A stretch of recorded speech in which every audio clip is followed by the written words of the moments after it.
Hello and welcome back to What's Streaming. We're on episode 9, and once again, it's myself, Mo, and Rob. How are we doing, guys? Beautiful. Beautiful today. Really, really good. Thank you.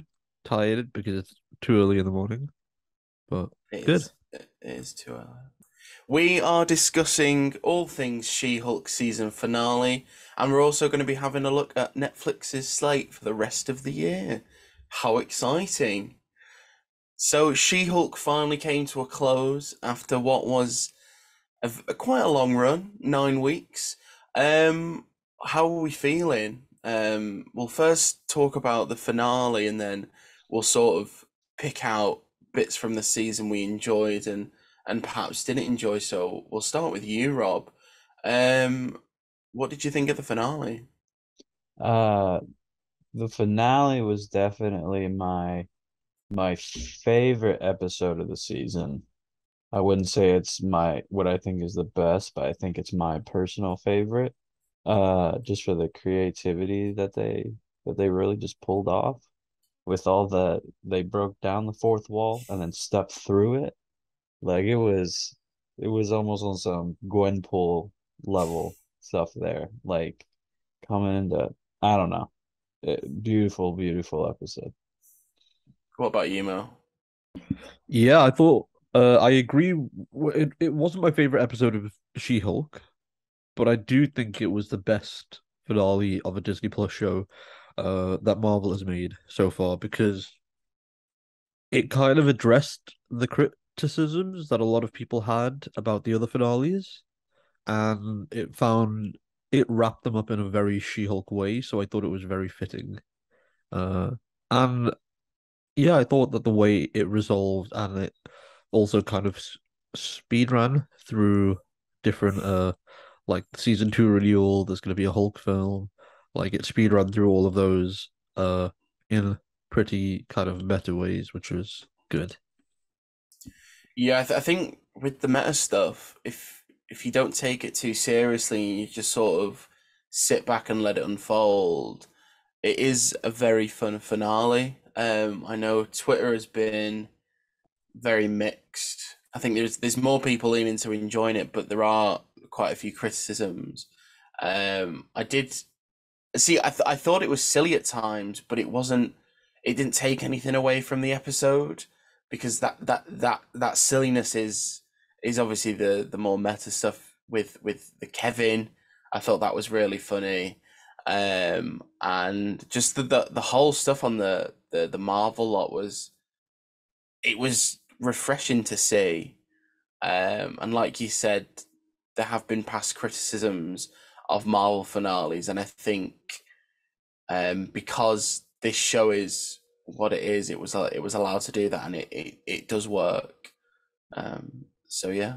Yeah, Um, But I have I sorry. was gonna say when it comes to like things not making sense but able to like just kind of happen because of the way the show works was the first thing that came to mind was like Daredevil at the end dropping in out of I don't know. the sky literally, and it being like a thing that actually happened in the way that the way the story played out, but like you're not supposed to question those things like at all. Like they just happen.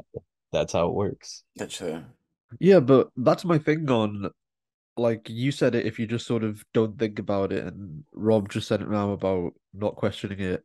I don't watch things passively. Like when I watch Yes. something, I want to think about it. I don't care if it's a stupid little 30-minute legal comedy. I want to think about it and watch it, and I don't agree with the idea that if you just switch your brain off or don't think about something when you're watching it, then it's enjoyable. Like I did it with Hellraiser. I said don't think about it, just sort of experience it. But it wasn't like a oh watch this passively. Uh, like you can still think about it, but if you don't like I thought that the meta stuff, the fourth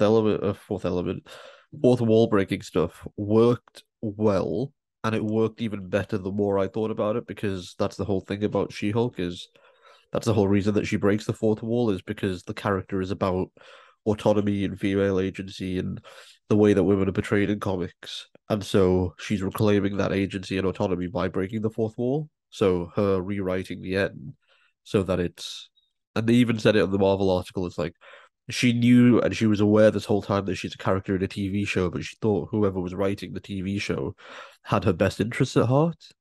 Yeah. Whereas that betrayal, I think, is something that's really, really evident from the moment that she breaks out of the screen and onto the Disney Plus app. She's like, right, wait, clearly this person is does not like me. But yeah, so I thought it was really, really clever and not like, oh, you've got to be big brain to understand it, but I thought it was clever in the sense of it worked with the character and it worked for telling the story that it did. But I don't agree that that there are some things that you just need to switch your brain off and shut up and watch, basically. But no. Yeah, yeah, I get what you're saying. I thought about it in like kind of that way too. And in my head, the way I thought about like the Daredevil situation working was like either Kevin puts it in his algorithm or the writer like puts down the words on the page, like Daredevil drops in, and like then it happened in the show. Like I think that's what the show did really well is it made me think behind the scenes of like these things are all playing out as someone's writing them down or Kevin's processing it. Like it's really cool. Definitely. Obviously, Mo mentioned it wasn't his favorite episode of the season, so I want to ask both of you what your favorite episodes were. I think I'm torn between the Daredevil episode and episode 4, and I think there'll be some similar favorites, I'm sure. I think both were good for different reasons. Especially the Daredevil episode, which was, I think Twitter will agree that episode 8 was a good one, but I think in terms of comedy, episode 4 had it all. So yeah, I'd like to know what you guys thought. I don't even think you need to ask that question for me. It's very obvious what my favorite episode was. It was my favorite episode when we got the screeners. I'd been Oh, talking about okay, her yeah. for I'd been talking about her for a month until she came onto the screen, and she is everyone's favorite. It is the Madison episode, episode 4, 100%. I don't care if they just put Madison, like if they need to let's say they like one of the actors really, really fucks up and they need to recast quickly. They should just recast the actor in universe as Madison. Um, like just have Madison now take up the mantle of, I don't know, let's say, imagine Madison as Wanda. Like not the actress as Wanda, but Madison herself as Wanda. Yeah, that'd be She she Westview would she have been could safe. she could have ended Doctor Strange then and there. She would have taken the kids, and she would have not have stopped at just one universe. She would have taken the kids from all the universes. She would have done what the current Wanda could not have done. And I believe in Madison's supremacy, and I believe that you know what Madison and Daredevil should no, no, they shouldn't. No, no, Daredevil and Jen are really cute. they are. Uh, anyway, yeah, I would say episode 4 and probably, yep, episode 8, but episode 4 is my favorite. Episode 8 is a close second. Just because I like how far they went with the ending of Yeah, episode 8. I thought it was a really important episode, but yeah. I liked the wedding episode as well. That was quite. We go back to the watching passively conversation. That was quite a chilled episode, and we got some really good some Gen development in that episode. So that's a worthy shout out as well. I did like that one. What Yeah. about you, Rob?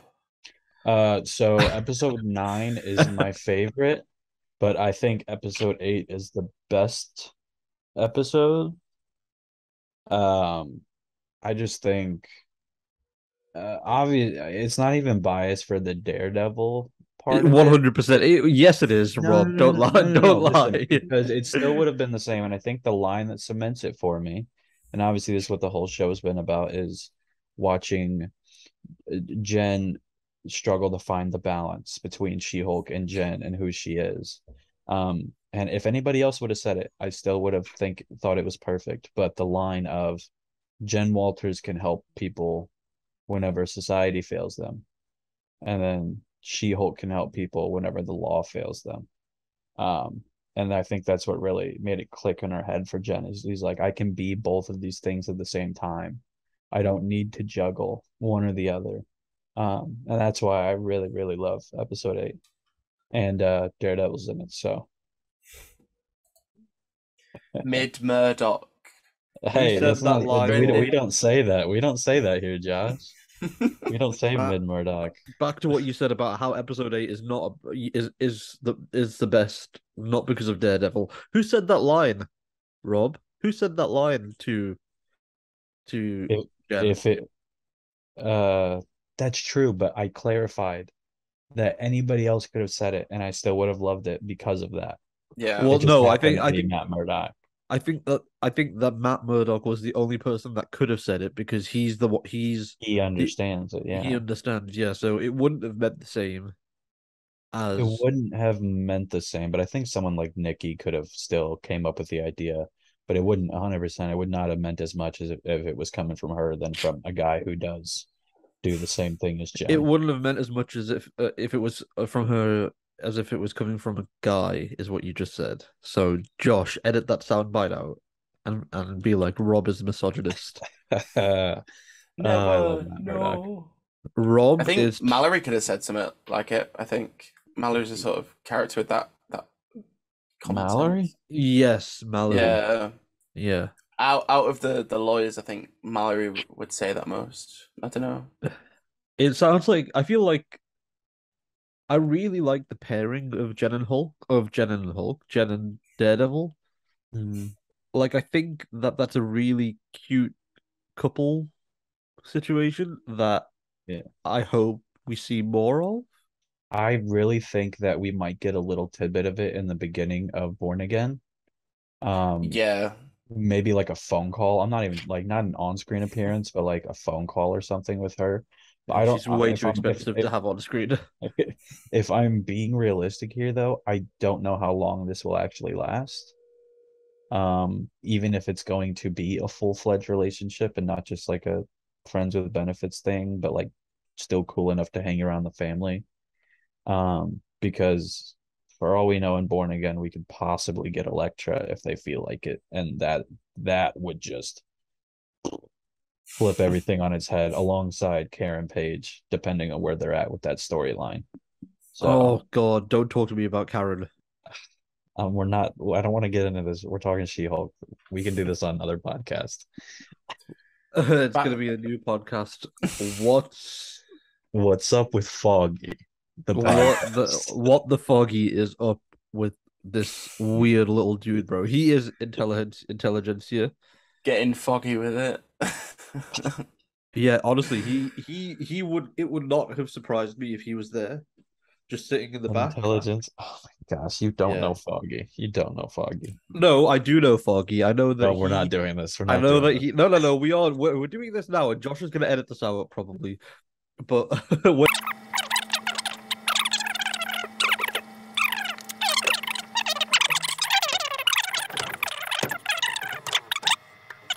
So Foggy ran back to over. She-Hulk.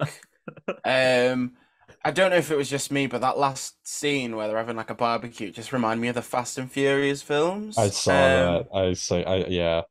And it just made me giggle. I just fully Yeah. expected Vin Diesel to rock up in a Camaro. Um, Just Matt or Murdock in the Groot passenger seat. or Groot. Oh, Groot, yeah. Same. Someone comes in from the fence that hasn't appeared in like 6 movies and is like now going to be the focal point of the next one. Yeah. Betty Ross just rocks up. Yeah. So, we've mentioned our favorite episodes. We've mentioned roughly our favorite characters.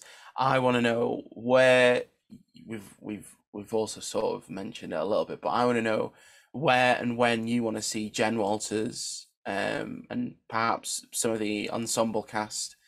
When do you want to see them show up again in the MCU? I need a And season you 2. can't. And I was just about to say you can't say a season 2. Like, Okay.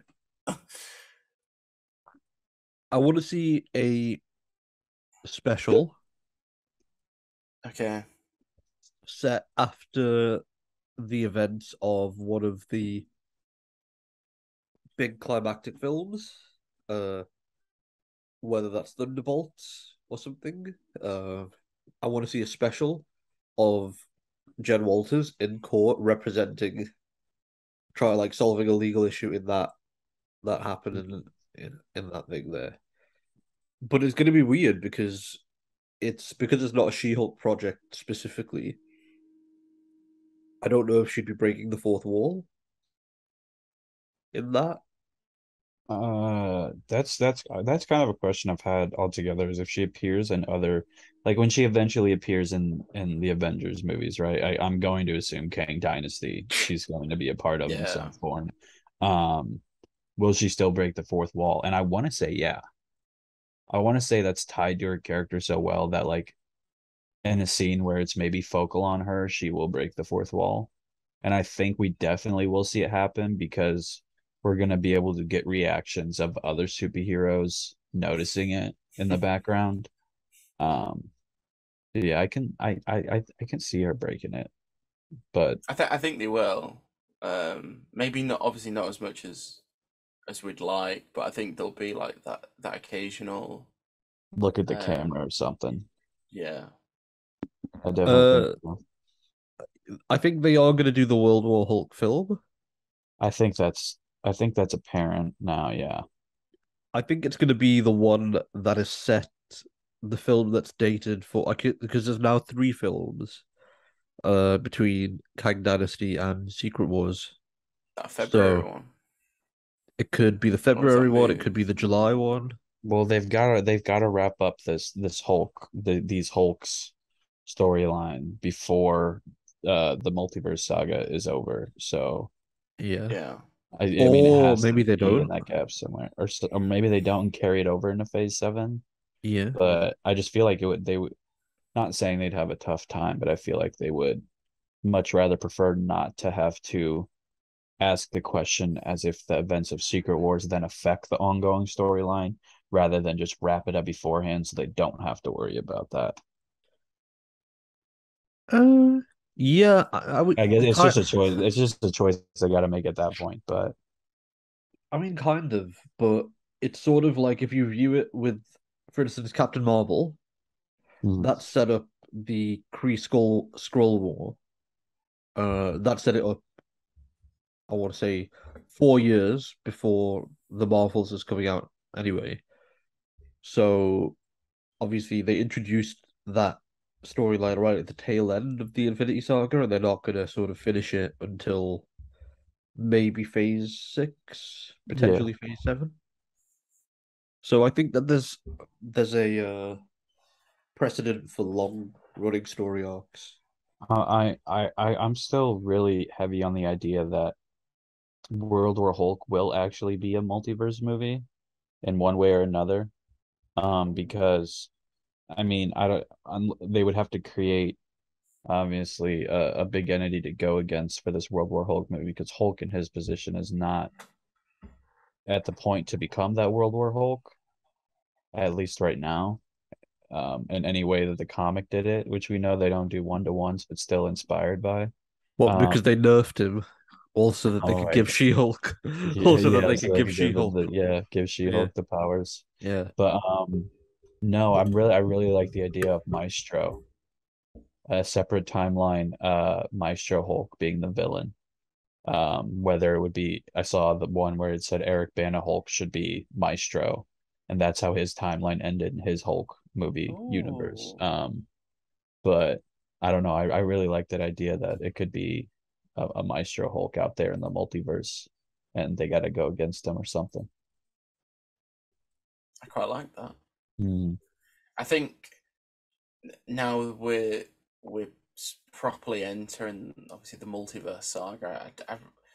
I know it's like the stereotypical thing to say, but I hope they bring people back, but not like the ones people are calling for most, like the more unexpected multiversal appearances, I guess. That's what Um, I was just thinking that like what well, I guess it's kind of a question. What do you guys think, other than Ant-Man 3, obviously, would be the next movie that has to do with the multiverse in some way or show? oh shit. That's tough. I have, well, I don't even know if I have one, honestly. Sorry, I Obviously, missed that because I just saw that Harrison Ford was cast as Thunderbolt Ross. Thunderbolt Ross, Harrison Ford's been cast yes, as Thunderbolt Ross. I just saw that now. for Cat 4, but this, okay, no, this is a podcast. We won't go into trash talk on the podcast. Anyway, the question was, other than Ant-Man 3, what do you think the next project to have to do with the multiverse is? Other than Uh, obviously Kang and Secret Wars. okay, Deadpool. so yeah, Oh, Deadpool. yeah, obviously Deadpool, Okay, but like, okay, right. It's like that Family Guy thing. It's like, what's wrong with okay, America? but And like don't mention this and this and this. to tie into the Kang multiverse storyline, because I know Okay, Deadpool am I allowed to probably. mention Loki season 2? That's a shout. I said project though, to be fair. Yeah, am I allowed to Oh, mention Loki season 2? Or is No, that another one that I can't I mention? think in looking at Phase 5, I I it think just it's only gonna think be. looks like Loki at the minute for Phase there's got it. 5. One of the projects we know about has got to be involved in the multiverse somehow, and we Well, don't I know think it it's gonna yet. be the Untitled Shang-Chi sequel. Uh, Really? the yeah, I think it's gonna be that because that is Okay. definitely coming out. I also think that I'm trying to look. Well, I'm not looking, but I feel like there could be. We're getting a. I feel like Agatha to some degree, maybe. Maybe. We Because it's also all we about have to get we like have dark to get magic, and we have to get Doctor Strange 3 before Secret Wars, right? I feel like Yeah. that could be in do the we? gap. Yeah, I think we're getting it before Secret Wars, I yeah. think it's in the gap between Kang Dynasty and I bet Doctor Strange isn't in Kang Dynasty, but he's in Secret Wars. And Yeah. that's because I think he's going to be absent in Kang Dynasty for his movie with Cleo.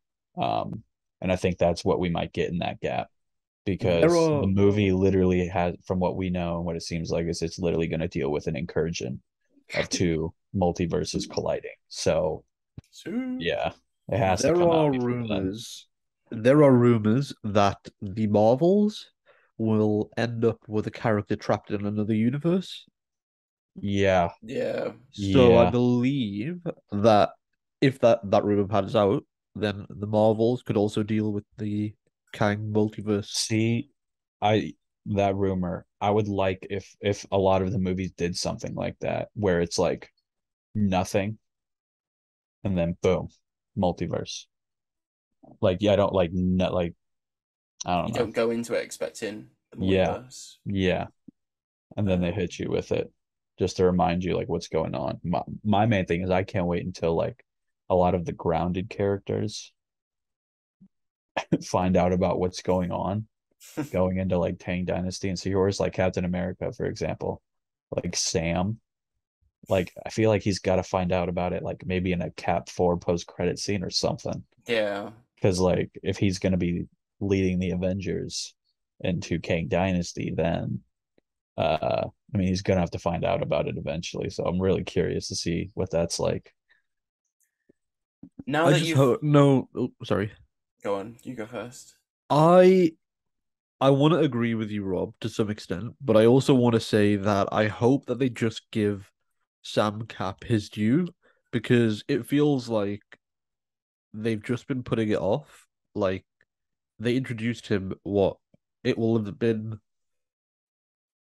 3.5 years Yeah. since he becomes Captain America to now, like, actually being in his own film and having that film be as like a backdoor Hulk project, as well as him potentially like I don't know. There's no sort of development of him as Captain America. I would have liked to have seen him pop up in more projects between. I would Uh, I would like to think that after Cap 4 he will start popping up more projects, or at least I know it's a bit of time, but like after Kang Dynasty and Secret Wars, because then we'll see the Avengers kind of reform. again. Um yeah, reform again. Uh I could maybe see him because that was that was always the best parts of when it's so weird to say when the Avengers were around was like you always got little tidbits of like what the team was now and like kind of what's going on with like an Ant-Man we got to see the base and Falcon show up and all this other stuff and we don't have that now, like there is no No. Avengers that we know of, so it'll I think at that point it will be kind of like yeah I'm popping up here and there more. Was the Shang-Chi post-credit scene the last sort of tease that there was a team of sorts? Yes, it was Captain Marvel, uh Banner. Whole Banner, yeah. Was Okoye there? Yeah. Okoye, um, I want to say that was it. It was just them three. I feel Think like it so. was just them three. Wong. Just- Yeah, I was just thinking of the Hollow. That's true, though. Wong as well. Yeah, even then it's like, do we want to call them like the official, like they're the Avengers, or like they just keeping in contact to keep things going? Because The even Hulk was just like, "Welcome to the circus, kid." because it was like, yeah, and that was over a year ago as well. It was crazy. I don't know. We can talk to Dakota about where the timeline's at.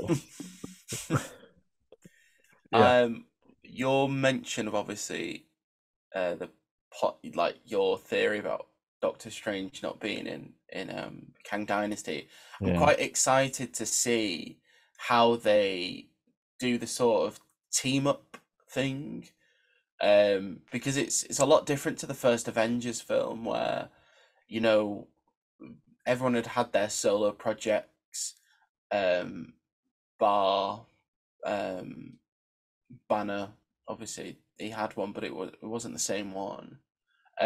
How I think it's difficult when one of them is Secret Wars, but how different do you think the two the Avengers are going to be between the two films? Because I can see Kang Dynasty having a considerably smaller team, and then obviously this incursion's what gets them together. And then because Secret Wars is Secret Wars, like there's bound to be uh lots of people showing I mean, up, probably the biggest cast we've seen in a Marvel movie yet, I would assume, for Secret Wars. So and that's what makes me think Kang Dynasty will be a more not necessarily smaller but a more intimate story, I and would, that yeah, over the course of yeah. the film sees more people getting drafted in and let's ring up She-Hulk if we need to, that I sort of thing. I've always thought of it as like Kang Dynasty would be more similar to like Age of Ultron versus Yeah. Secret Wars would be more towards Infinity War and Endgame. Mm. A little bit more contained and stuff. And I completely see them and at least Kang Dynasty doing, and we've had it for the last two Avengers films, Infinity War and Endgame, the split up story. There's this group doing this here and this group doing this here, and we keep cutting back and forth until the end. And I really see, I feel like that's what King Dynasty is going to be because at that point we'll see these characters finding out about what's going on, and then by the end they'll be coming together, and then whatever happens at the end happens. I hope they set up. Is her name Renslayer? Renslayer? Yeah, from. Yeah. Ravonna Renslayer, Judge Renslayer. Oh I yeah, from hope Loki. From I Loki. hope they Okay. set that up in Loki season 2, and then obviously she's involved somehow. Yeah, like Um, Kang's girl. girl. I think Kang Dynasty is going to be.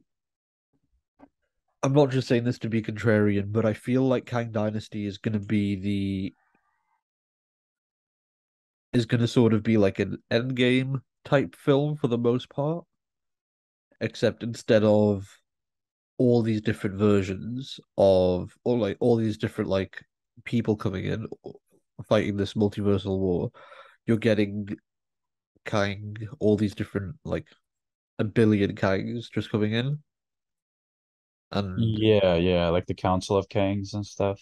yeah, just like Yeah. billions of them all fighting different things. And I think that the idea of the Avengers team, whatever that may be, being broken up by the end of Secret Wars, I don't like that because it's like just have them as a stable team that exists in the universe now, and then you introduce your X-Men in Phase 7. First project of Phase 7 is X-Men or something. I don't know. Yeah. I mean I think now it's pretty apparent that, and it could completely not be it, but with them not doing any X-Men, or at least solo established solo mutant projects, because we could say Miss Marvel is a solo mutant project, but like X-Men character projects and stuff, really seems like that Secret Wars is going to have something to do with the mutants. The fallout of Secret War is going, we're going to see the mutants as uh, happen because of what happened in Secret Wars, the same way we see the way that all these characters were affected by the blip from Yeah. after Endgame. So Do you think that the three projects between Kang Dynasty and Secret Wars are going to be set in Battleworld?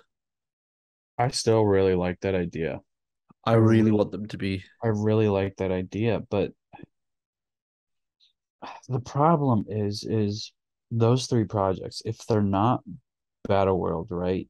Are they still linked to Kang Dynasty or the Multiverse Saga in any way, right? Because what we had Ant-Man and the Wasp after Infinity War, Yeah. and that connected right at the end. And Captain Marvel as well in between, right? Yeah. Which then obviously connected into Endgame. Um, so that's my main thing is I don't see Marvel throwing three projects now in between that have nothing to do with the biggest event Yeah, I that they've don't. had. Even if it's just in the same way that for Captain Marvel and Ant-Man and the Wasp, where it was literally just a post-credit scene. Like, I feel like if they're not tied directly to the multiverse saga plot, the post-credit scenes of those movies will have a connection to it in some way. I want to throw out this wild crackpot theory prediction Shoot it. that I think one of those three projects, probably the middle one, the one that's like right bang smack in the middle of May and May. I think one of those projects is going to be called Avengers Battleworld. I thought I like it, man. So it's going to be the Avengers team that is stuck in Battleworld, and it's leads very nicely into Secret Wars. Would this be a TV show or is this a movie? This would be a film. A film? Um, I I have a crackpot theory, and I think they should do it either way. One of those three projects should be a King project. Oh. Jonathan Majors is like one of the hottest rising people in Hollywood right now. He's a phenomenal actor, phenomenal.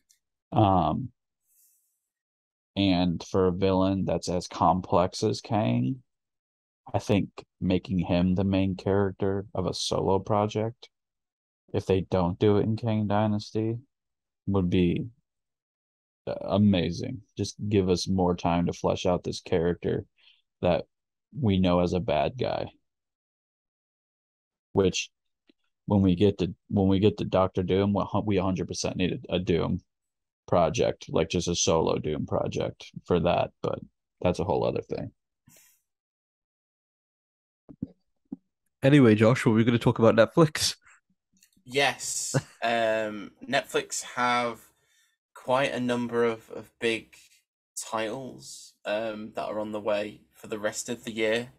I made a little list, and we'll just we'll have a little chat about each one because I think all of us have somewhat of an interest in all of these. So the first main title of the winter, I guess, is the 5th season of The Crown. Now, does anyone here watch The Crown? No. I think more No. people will now that the Queen's died. I think Um, I've genuinely thought about it now. Yeah. but yeah, so there's the 5th season is out on the 9th of November. And what is going to be the best film of the year releases on the 10th of November. Lindsay Lohan's new Christmas film, Falling for Christmas. A newly engaged, spoiled hotel heiress gets into a skiing accident, suffering from total amnesia, and finds herself in the care of a handsome blue-collar lodge owner. That sounds amazing. Amazing. That sounds like the best Hallmark movie I've ever heard of. Speaking of Hallmark, there are some very funny Hallmark-aimed jokes in Bros, Billy Eichner's new comedy film. So go check that out when it's out in 2 weeks' time. 16th of November, The Wonder, starring Flozzie P, is out. I did miss this one at London Film Festival, but it is set in the Irish Midlands in 1862 after the Great Famine. So there are potatoes in this film.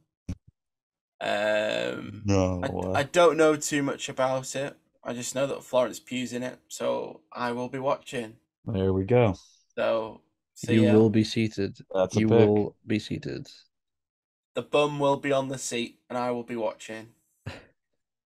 Mo, do you want to talk a little bit about Dead to Me season 3, which is out on the 17th of November? Yes, I know nothing about it. I haven't even got screeners yet, but I'm very excited to get them.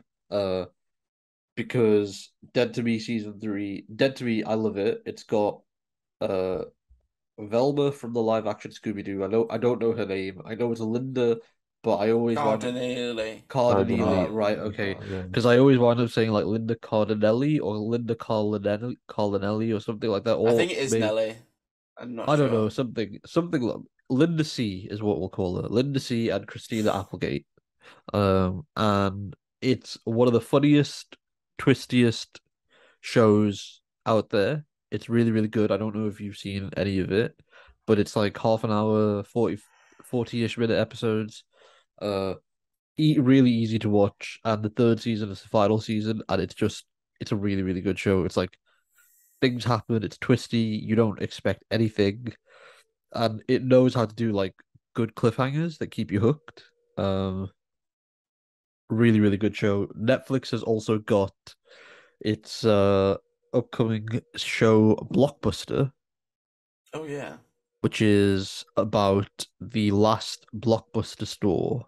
It's a workplace sitcom starring Randall Park and Melissa Fumero. Melissa. Melissa Yeah. Fumero.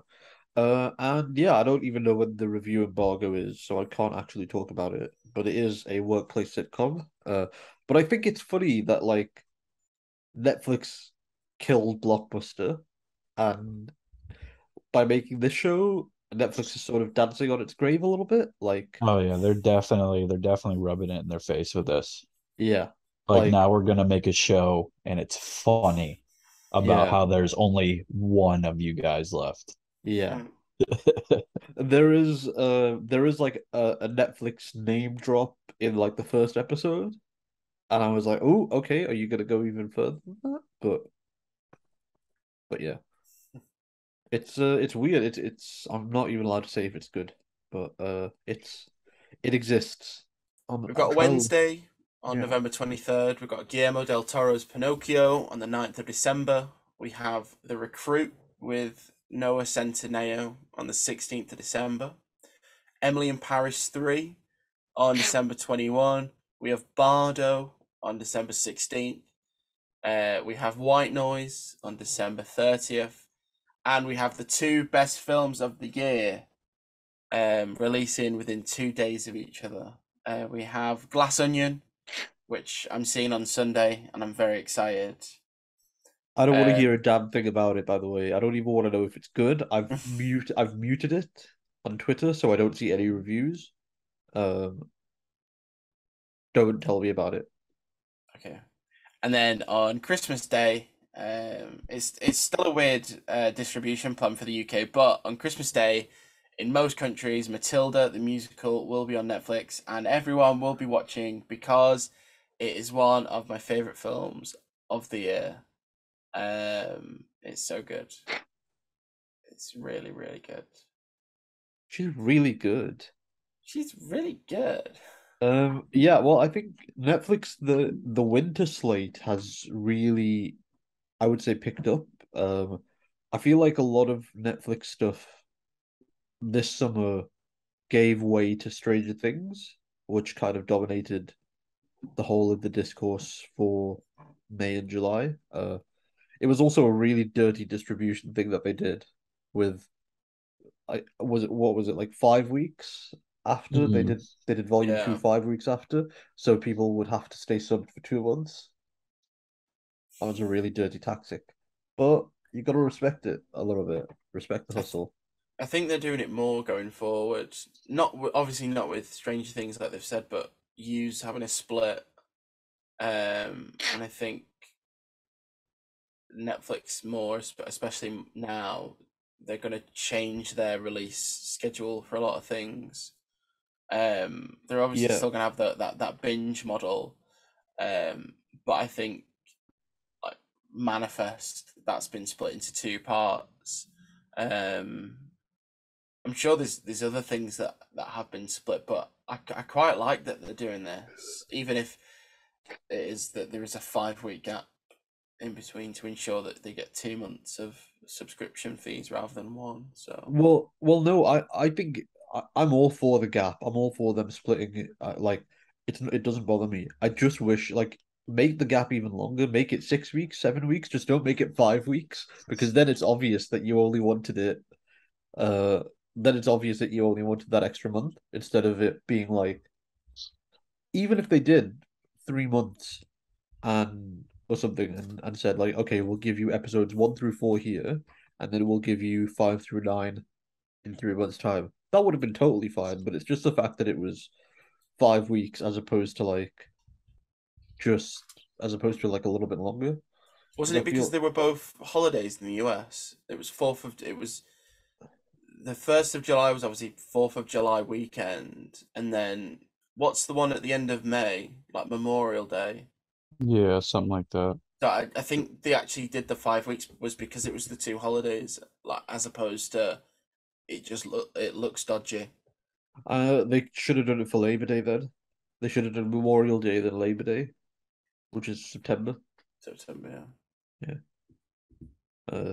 But that's just me complaining, as always. Then the internet would probably hate them if they've made them wait the whole of summer to watch the rest of Strange Things. Do you think I would so? argue. Because I think so. If you because if you yeah, look at like I don't know because I feel like they could have extended the promotional window a little bit as well. Like you could have had more of a discussion going right through summer because Netflix invests a ton of money in marketing Stranger Things. So you could have done a lot of really, really cool things with um just having it like more drip feeding of like different stuff that's gonna happen. Because those 2 episodes are like part was it was it only 2 episodes in volume two? Yeah, it was just 2 episodes, the really long Yeah, ones. those 2 episodes. You could have marketed the shit out of them over throughout summer, and you could have like really capitalized on a lot of like the hype that people were talking about coming out of episode 7. But yeah, I think that they should like I think that people were more surprised. What I'd seen is people were more surprised at how short the gap was, as opposed to being like if it was a year gap or something, fine, people would be pissed. But if it was a few months rather than a few weeks, I think people would be less antsy. But I think as well, it was the first time Netflix had done it with Stranger Things, split it up. So I think it was more that uncertainty for viewers as well. fair enough. But yeah, back to Matilda. Matilda is very good. I saw it last week. My reviews on the site. Yeah, so good. What are you excited for on Netflix, Rob? Wednesday. Yeah. I'm very excited for Wednesday. You won't believe what day of the week November 23rd is. Oh, it's a Wednesday. So Wednesday. Imagine if they didn't release it on a Wednesday.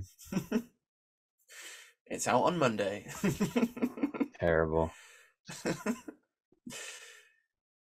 It should be good. Not that I've got high expectations, but I'm expecting it to be really good. So I mean, I think it's gonna be great. You got the Addams Family, which is obviously a very gothic thing underneath Tim Burton with a great cast. So I don't see it being terrible. I every time I feel a bit of excitement for it, I just remember, or you remind me that it's Tim Burton, and I'm Yep. like, no, Yep. no. Yeah, he's a specimen. He's a specimen who says that black people don't fit his aesthetic. So, Yeah. you know, that's cool. That's cool. That's very cool for a director to say that. It's quite a shame we'll never get Dark Shadows 2. Dark Shadows 1 was quite a good film. If either of you have seen it, it's the vampire I saw it one. forever ago. Yeah, I know what you're talking about. I watched it on a plane the first time I saw it, and it was very good. And I've seen it like loads since. Yeah. Vampires. I want to suck Josh your knows how to blood. Josh knows how to fill a void. I do. With vampires at the bottom of the ocean. Bless you. Okay, so I think the Netflix talk is finished, and that brings an end to episode 9 of What's Streaming. As always, you can find us on our social medias. We are on Just TikTok, Instagram. just before you start plugging, I don't think we asked what's everyone most excited for in the slate that we've mentioned. Wednesday. Glass Onion. Glass Onion. Okay. Okay, bye. So you can keep in touch with us on all our social media. We are on Twitter, Instagram, LinkedIn, if you're a bit more professional. And did I say TikTok? TikTok, Instagram, Twitter, LinkedIn. Please do keep on checking out the website. We've got articles and reviews there daily. And keep an eye out for the next issue of Streamazine. That's out next week. All our Twitters will be in the description as always. And thank you for listening. Bye. Thank you. Bye.